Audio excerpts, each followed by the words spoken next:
from Nebraska's trusted news source. This is Channel 8 Eyewitness News at 5. Good evening and thanks for joining us. I'm Macy Meyer. Rod and Megan have the night off. What do we say we kick off tonight with a story of hope? Nebraskans decided to donate and load up a small plane full of supplies to help those in need. New at 5, Jael Pembroke talked to one of those pilots and has more on the story tonight.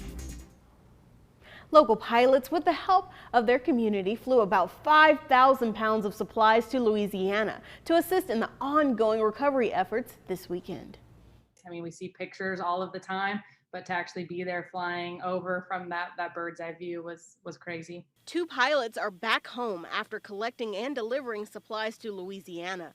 Karina Lotman says flying over the devastation Hurricane Ida left is breathtaking, and she is glad she and others in Beatrice could give back. Grateful for everybody that was willing to donate, even $10. Some people messaged me after and said, I know it's not a lot, but I was very quick to say, well, that $10 bought me 2, 50 count snack packs from Sam's Club. So even a smaller amount goes a really long way. She connected with Aerobridge, an organization that connects pilots and airports across the U.S. to help deliver supplies after disaster strikes, like Hurricane Ida. Lotman reached out through Facebook for donations in Beatrice and received over $2,000 and other donations to support the flight. Her friend Anthony Chisano, having a slightly larger plane, joined in the trip. When we got there, we were one of about 17 planes that had been there that day already. So they had other planes coming in delivering supplies. So there was a lot of people available to help us unload super quick so we could get on our way. From above, she looked at the damage left from the storm in awe. And it was breathtaking when we were down there just flying over and seeing the devastation. It was pretty much flat. All the houses were almost gone. All the ones that were still standing all had blue tarps. We thought that was interesting. They had blue roofs, which were the tarps that they had used to cover all the holes that were in their roof to help protect any further damage. Karina says she plans to go a second time, flying out the remaining supplies to Louisiana and any monetary donations she will give to Aerobridge. Now, if you want to help this work continue, we have the links on our website at klkntv.com. All right, thanks, Jael. Nice to see people giving back. Let's go and get you an update in Louisiana. More than 500,000 people are still without power as the cleanup efforts continue and the death toll rises from Hurricane Ida. President Biden has approved a major disaster declaration in multiple states to help with recovery. ABC's Rena Roy has the latest. New Jersey streets lined with debris and the people who live there devastated by the damage. The governor getting a first-hand look and promising the resources to recover. It will get back on its feet. We will stay with it until it does. It won't be overnight, unfortunately. There's a lot of damage here. Similar scenes in New York City, where over a dozen lost their lives as Ida pummeled the area. We used to think flooding was a coastal thing. It's not anymore. It can happen all over this city. President Biden approving major disaster declarations in those states.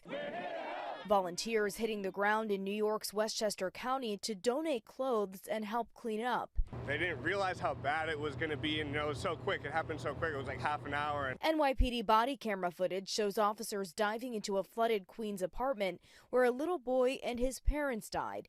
The death toll now at 68 people across 8 states. Hundreds of thousands still without power. Some in Louisiana, like Christina Romero, may not have electricity for weeks. I have a 3-year-old and she don't understand. We can't come home, and she keeps on every day, Mama, I want to go home.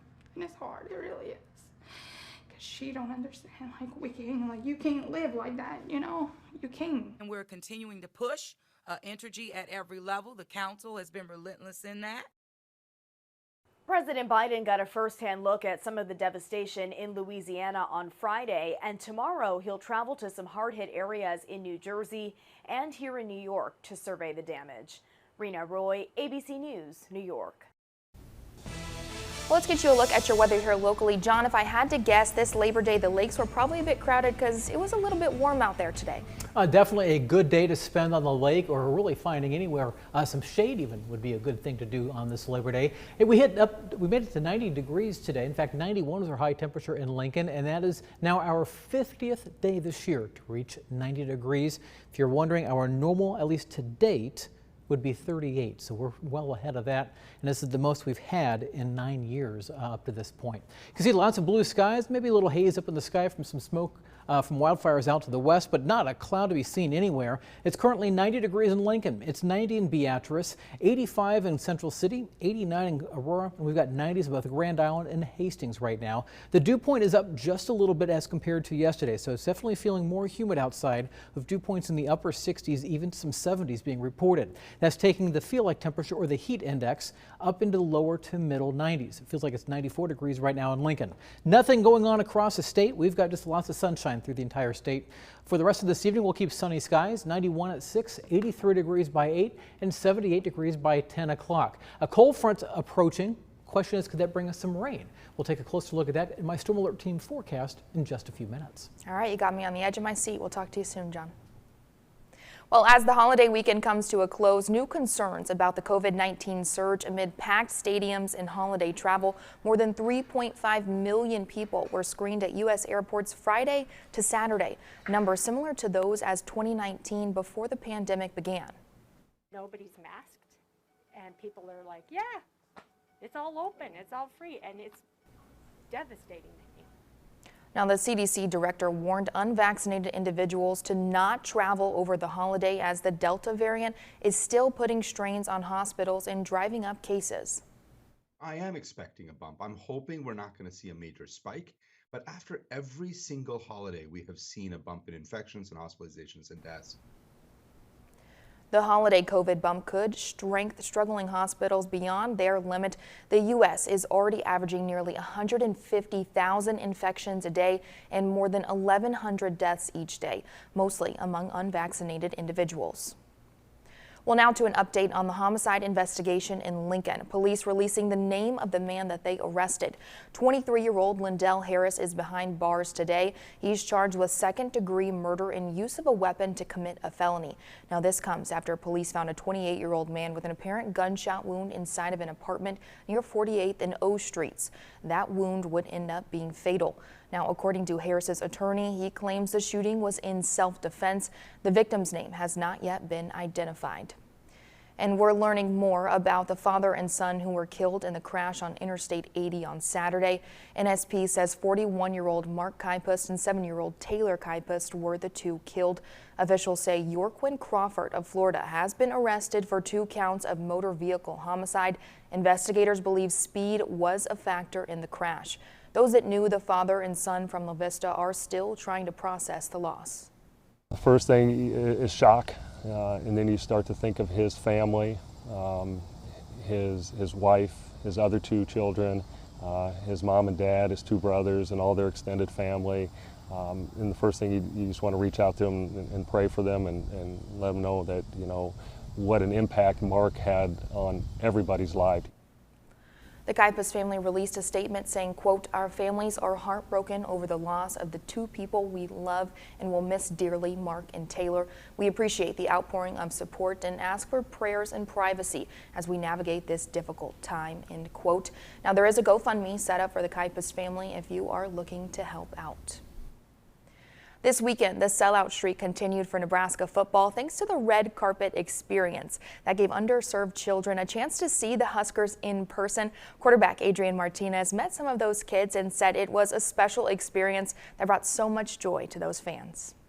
You know, there was a lot of noise made about, you know, the sellout streak and the amount of fans that were going to be in the stands. And you can focus on that side, or there's the other side where, man, what an opportunity some of these kids who have never been able to come to a game got. After the game, I got to take a picture with the Boys and Girls Club of Lincoln. You could just see the joy on their faces, you know, how much it meant to them to be there. They had never experienced anything like that. I'm just blessed to be in the position that I'm in to have that sort of impact. It was amazing, and I hope they enjoyed it. And I know there were countless other kids who got that first opportunity on Saturday, and it's something to cherish, something that's special. Yeah, easy to tell that experience meant a lot to him as well. Now, the experience will be available for every home game, but as of right now, the team's matchup against Buffalo is not sold out. Well, still to come on Channel 8 Eyewitness News, are you anchoring your furniture to prevent it from tipping over? We'll tell you why you should coming up next. Hi, I'm Lori with Paul Davis of Lincoln, Nebraska. Paul Davis is not a name you need to know all the time. Water, fire,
A new study shows the risk of falling furniture can pose a major threat for children.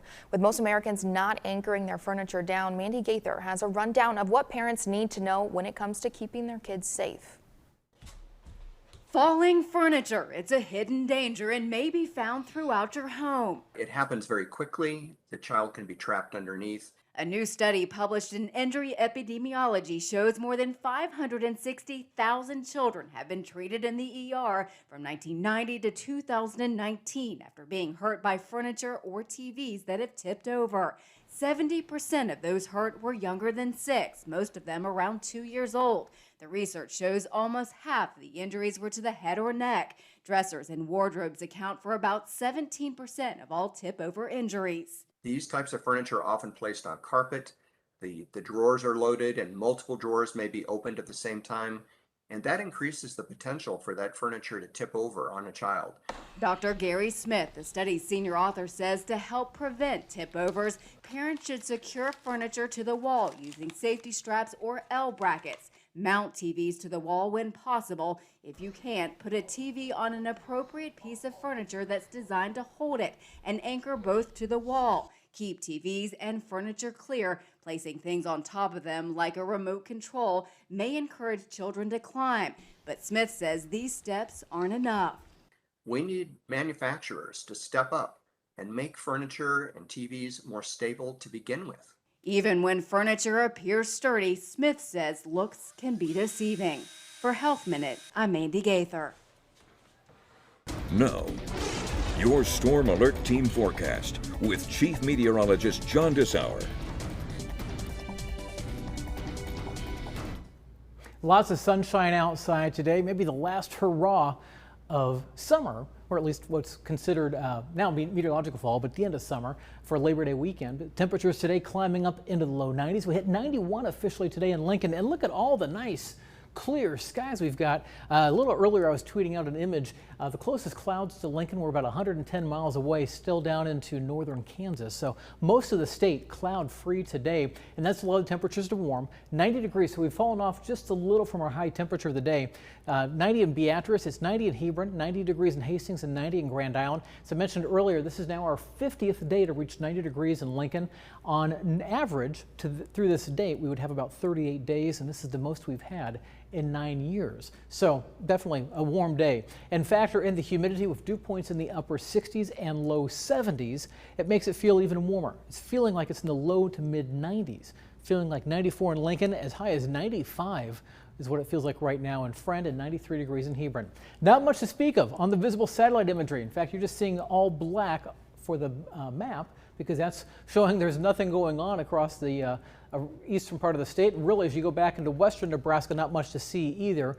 Some clouds up into portions of Wyoming and South Dakota, and that's about it. Large wildfires continue on out to the west. As of today, 81 reported. We've added one more large fire to the map, with 2.8 million acres being impacted. Most of this is still out to the west. We may be seeing a little haze in the sky from some of that, and you can see that on STORMCAST, suggesting some smoke aloft in portions of the state. Now, we've got a cold front coming our way for tomorrow, and as that front comes in, this is going to push all of this smoke out of the state. So by tomorrow afternoon into the early evening, we should see nice blue skies out there, because we will rid the smoke from the sky as that front passes through. For the rest of this evening, temperatures dropping from 90 degrees at 6 o'clock, mid 80s at 8. We'll be dropping off into the 70s through 2 o'clock in the morning, and then into the upper 60s, eventually only dropping off into the mid 60s by tomorrow morning. It's going to stay humid overnight. I would suggest leaving the windows closed, because that cold front's not going to be through until probably let's call it 7, 8, 9 o'clock tomorrow morning. On STORMCAST, you can see it's bringing just a couple of high, thin cirrus clouds, and that's about it. So for the most part, I think some clouds in the morning, sunny skies by afternoon. By noon, temperatures rebounding back up to right into the low 80s. I'm going to forecast a high temperature tomorrow of a high of 81 degrees in Lincoln, 82 in Beatrice, 82 in Fairbury. Now, the winds may begin to pick up just a little bit out of the north, 10 to 18 miles per hour, gusting at times to 25 miles per hour. So the humidity we've got around, and we look at that for the looking at the dew point, or the measure of the moisture in the air, that moves out of here. By Tuesday afternoon, dew points drop into the 50s, so it's going to feel very comfortable. Wednesday should be comfortable, with dew points down into the 40s. May even have almost a little fall-like feel to the air. And then as we get towards the end of the week, we'll start to see our humidity increasing as temperatures get back up to 90 degrees Friday afternoon before another cold front comes through. This front will likely come through dry early Saturday morning, so no impacts for the Huskers football game Saturday afternoon. 7-day forecast, 77 degrees on a Wednesday, 83 degrees on Thursday, up to 90 on Friday. Heat indices probably in the mid-90s once again. 85 degrees on Saturday. Maybe a morning shower next Sunday morning. Chance for some storms late Monday night next week. Some rain throughout the day on Tuesday. And then a fall preview of highs, upper 60s to low 70s. And look at next Thursday morning. Lows down into the 40s.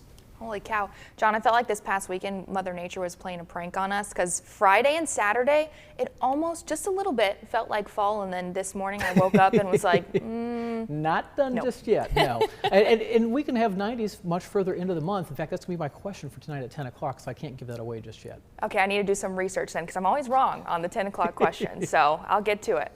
All right, thanks, John. Well, the fight in Texas over new abortion laws continues. The U.S. Attorney General is pledging to protect Texas abortion clinics. The Justice Department will enforce the Freedom of Access to Clinic Entrances Act, according to a statement made by Attorney General Merrick Garland on Monday. The federal law prohibits making threats against reproductive health patients and providers. It also makes physically obstructing clinic entrances or damaging property a felony. Garland says the DOJ is exploring legal avenues for challenging that new state law. Approximately 9 million Americans will be losing all enhanced federal employment benefits by today, and 3 million will see a $300 reduction in their weekly paychecks. ABC's Deirdre Bolton has more. Approximately 12 million Americans are in a very different financial situation today than they were last week. 9 million Americans are losing all of their federal unemployment benefits. Another 3 million will see their weekly benefits reduced by about $300 per week. There are 4 types of federal unemployment benefits that are ending. These programs covered a range of workers, including the PUA, which covered Americans who were typically ineligible for benefits in the past, such as gig workers and the self-employed. One important note for all 4 of these programs, they pay retroactively. So if you were laid off during the pandemic, but for some reason have not yet filed a claim, or your claim has not been processed, you can still receive benefits in a lump sum. As for checking on what you still may be eligible for, depending on your state, you may be eligible for extended benefits, which typically give workers an extra 13 weeks of payments. Go to your state's .gov website as a start. Additionally, if you and your state qualify, you may also be eligible for high extended benefits, which usually provide another 7 weeks of payments. But it is worth noting the HEB payments end on September 11th. Deirdre Bolton, ABC News, New York. Now, we were just talking about fall, and one of Nebraska's fall staples has unfortunately experienced a loss in their family. The co-founder of Vala's Pumpkin Patch has passed away. According to a Facebook post, Jane Vala passed away Friday evening following a heart attack earlier in the week. Vala's Pumpkin Patch is opening their doors this week to everyone who knew Jan, with a visitation on Wednesday at Roeder Moratory and a celebration of life on Thursday at the Pumpkin Patch. The Vala family is asking for a donation to the Gretna Library Foundation in honor of her instead of flowers, and we'll be right back on Channel 8 News. When you wake up in the morning, darling, I'll be back. Let's do this! I'll be there by your side. I'll be everything you want to. Good morning, America. Next ET, our fall TV preview is here, from a primetime impeachment to the Wonder Years reboot. I remember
Well, a question for you. Have you ever come face to face with a robot?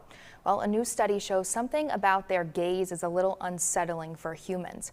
According to the Italian Institute, they found that even when a human-like robot is friendly and playing a game, people were uncomfortable when the machine looked directly at them.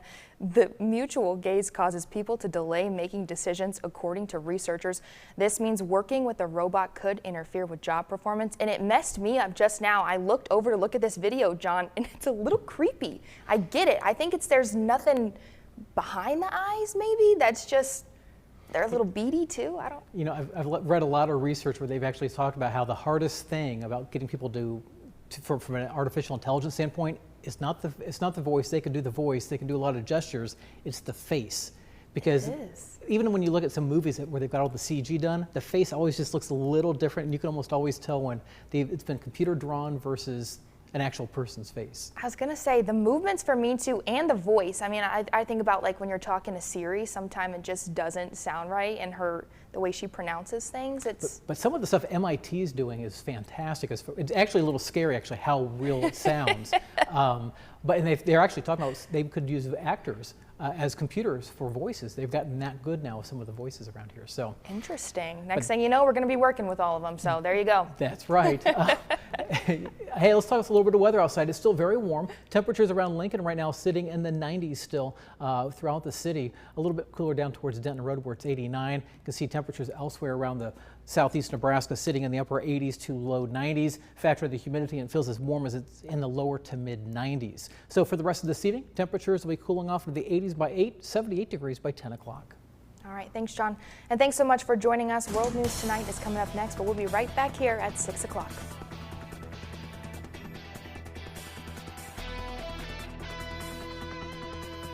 With the Channel 8 Eyewitness News mobile app, you'll be the first to know. Get alerts about breaking news and weather, all in the palm of your hand. Stop by Comfort Made Mattress Factory today and save up to $500 with our bigger bed, smaller price sales event. Local Closed captioning on Channel 8